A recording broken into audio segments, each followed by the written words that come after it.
suatu ketika Rasulullah bertanya kepada para sahabat, siapakah yang paling luar biasa imannya? Para sahabat menjawab, malaikat, ya Rasulullah.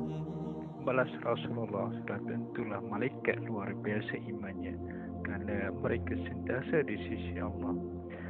Seketika terdiam para sahabat. Mereka menjawab lagi, para nabi ya Rasulullah.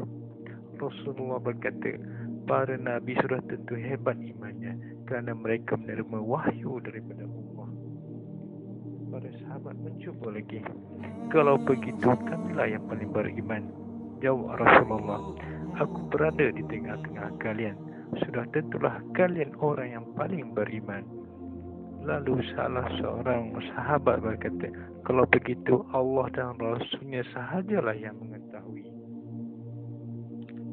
Maka dengan nada perlahan Rasulullah SAW berkata, mereka adalah umat yang hidup selepas aku.